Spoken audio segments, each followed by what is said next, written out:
I joined the Red Cross in the year 2000 when I was 40 years old. And 40 is a milestone. It's kind of like not planned. I wasn't looking to change a career.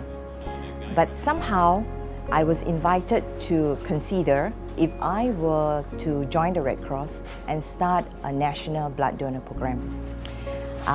Of course, I jumped at it because it sounded so interesting. How many times in your lifetime would you be given an opportunity to start a national blood program?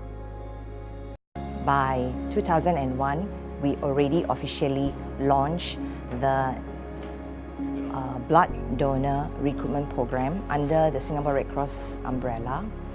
And this program is in partnership with the Health Sciences Authority, the Blood Services Group of the Health Sciences Authority. And this program is unique in that it is the first ever in the world, I was told then. And I think today we are still unique, we are still the first, we are still the only one in the world where a government agency partners with a non-government agency to execute the National Blood Program.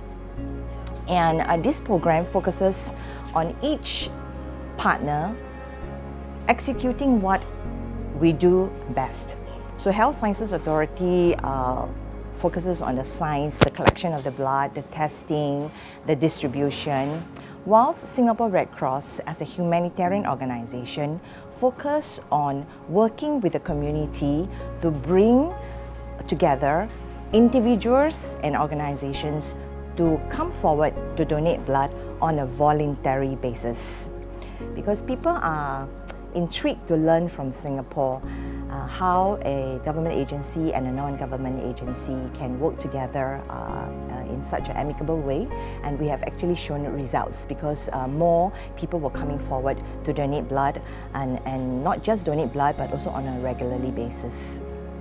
And so because voluntary blood donation is quite new in a way during that time, maybe about 10-20 years ago. And a lot of countries were still having what we call replacement donors, meaning if you use the blood, then your friends or your family will have to come to the blood bank and give back the blood. Singapore used to be like that somewhat in the formative years, but as we embark and as we embrace voluntary non-remunerated blood donation, we moved very fast away from having to have replacement donations. And therefore, the international community came together and they mooted what we call the World Blood Donor Day. And the aim is to focus on the contribution of voluntary blood donors so that more will take up this meaningful vocation and be a blood donor. So in 2004, Singapore Red Cross together with HSA, we also celebrated the first World Blood Donor Day. The first celebration was kind of small. We just used the auditorium here in the HSA, and so they lent us like 2 buses and we could ferry about 100 or so blood donors here, and then we thank them for the contribution and we just basically have a party to celebrate people coming forward to save lives. And since that launch, we have taken World Blood Donor Day to a larger and larger scale. And today, I think World Blood Donor Day is celebrated by at least 10,000 blood donors in a huge carnival. And we also started to recognize the contribution of blood donors, calling them champion blood donors. And not all champions are the same, We try to encourage blood donors to move from milestones to milestones. So we have medals starting from 25 donations. So it's not easy actually to achieve 25 donations. If you give 4 donations a year, you would take about 8 or 9 years or 10 years to complete 25 donations. And if you give like 1 donation a year, you actually take 25 years to be a bronze donor, so to speak, right? And we noticed that at that time, there were already a lot of donors that have surpassed the 25 donations. And these donors actually started way back in the 70s, if you remember Spiros. It was also another huge disaster for Singapore. And a lot of young people started giving blood during that time. And they actually continue into their adult lives. And we see that it fit that we should recognize them for their contribution. So the awards were in multiples of 25. So 25 is bronze, 50 is silver, 75 is ruby, 100 is gold, and 150 is medal for life. I say 125 because we give discount to the girls lah, because we are already donating blood on a monthly basis. So to ask the girls to donate another 4 times a year, I think is too much. We will be depleting the iron level. And for the girls, we actually do not encourage them to give up to 4 times. If they can give 2 times a year, then I think that's pretty good. So with all this excitement going on in the blood program, we have many blood donors coming forward to us to say that they want to do more. They want to be ambassadors of the blood program. So therefore, in 2005, we started the Blood Donor Club. So what is this Blood Donors Club? Basically, these are blood donors who not only volunteer their blood, but they also volunteer their time to encourage their friends and families to come forward to donate blood. And they also organize blood drives within their community, so at the CC if they are serving, or in the schools, or at the workplace. And because of the involvement of the blood donors, we were able to expand our reach to more community in Singapore, and for more people to be given an opportunity to come forward to donate blood. Because to come to a blood bank may be a challenge for some, but if we bring the blood donation to where they work or to where they play, it is more likely that they will come forward. Now, young people nowadays also don't want to be left behind, right? So young people are also saying, sure, we can do something. And surely by 2009, they have come together and they have also launched the Youth Ambassador Program. And this Youth Ambassador Program started with the universities.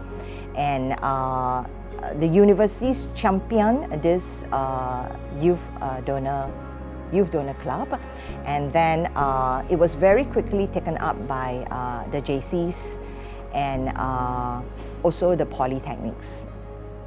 And the youths bring added excitement to blood donation.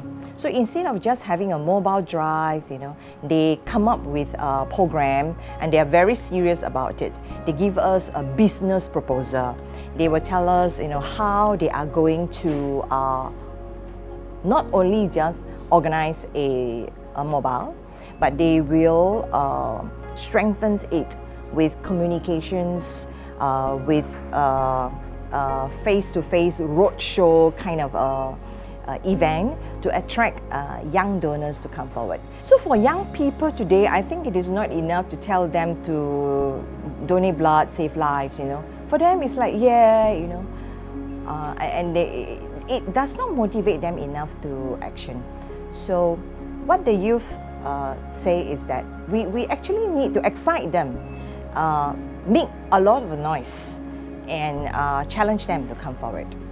So I remember the first blood mobile organized by NTU. It was in Orchard Road. And the blood collection was done in Mandarin Meritus in a hotel, you know, so posh, right? They managed to get sponsorship from the hotel, so it's basically the venue is free. And they also work together with Cathay, and there were, I mean, they put up a song and dance, and there were many volunteers, youth volunteers, going around to encourage fellow youths to come forward to donate blood. Imagine from the Cathay venue, you have to walk them to Mandarin Hotel to donate blood. That's not easy, right? So, one of the youth actually challenged me. He said, Cecilia, since you are the head of the blood donor recruitment program, you need to show us that you can also do the job. Just bring us 3 blood donors. I was really, I think this is one of the highlights for me in the program, because I was challenged by the youth to recruit blood donors. So what to do, right? Have to do it, right? So I said, okay, I'll do it. Just 3, right? They say yes. So I went out to Orchard Road, and they follow with camera to make sure that I don't cheat, you know. And because I am experienced, right? So I was able to approach a group of youth. They were just hanging around a dustbin, you know, and you can guess what they are doing lah. So I approached them, I introduced myself, and I tell them what we are doing here, and I invited them to donate blood. And thank God, you know, they were pretty receptive to the idea of donating blood, and about 8 of them followed me. So I passed already lah. Only asked for 3, but I brought 8. So okay, so that also sealed my position as the head of the blood donor recruitment program. So what was most rewarding for me was when we celebrated our 10th World Blood Donor Day.